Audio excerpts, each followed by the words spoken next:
Thanks for joining us, Lewis. You've obviously been watching the TV over the last few days, seen the pictures of rioting going on. What sort of role does sport have in that? What can you do about it?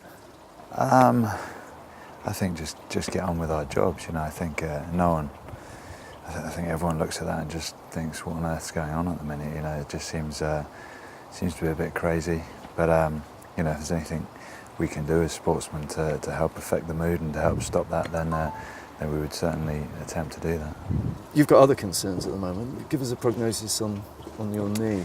Well, thankfully we've seen all the people that we need to see, and they're all very positive about it and confident. So it's just a medial strain, and we're going to take it week by week and not rush things. I think I had a similar injury a while back, and probably pushed myself a bit hard. So we're going to take things a bit more sensibly this time, and it's literally a week by week, and we'll see how it goes. But they're all very confident that it's not going to be an issue.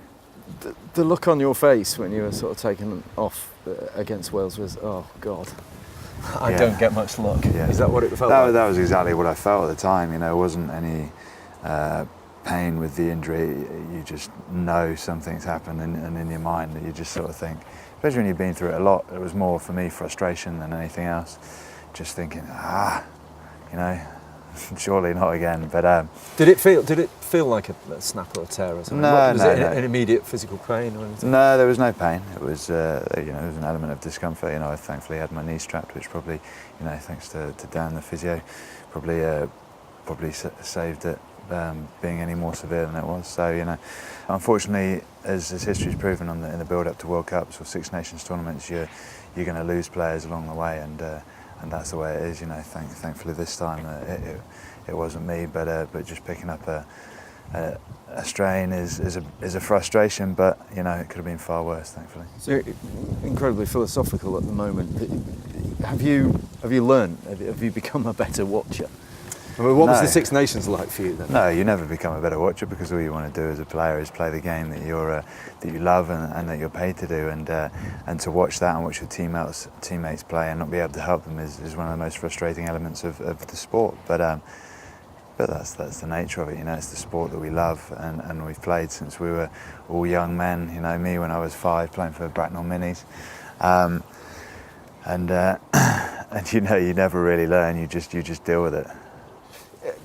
Nice things said about you by Graham Rowntree about what you bring to England. Do you think England would be diminished without your presence? It's not for me to answer. You know, I think if we lose any players, then the team's slightly worse off. But thankfully, you know, due to the strength and depth that we have within this squad, it's phenomenal at the minute. You know, as we proved during the Six Nations, if guys get knocked out, you know, we had Sherry, we had Tom Croft missing, we had Courtney Laws missing. I mean, a huge number of guys, you know, myself included, and people were able to step up and show what they could do. And you know, I think that's a great positive for us going forward, and certainly for the management, knowing that there are a group of guys now within this squad that have all played international rugby at the highest level, and are all capable of performing at that level and performing well. So, you know, no, I think we have a very strong squad, and that's the key. You know, when someone's missing, someone else can come in and do just as good a job.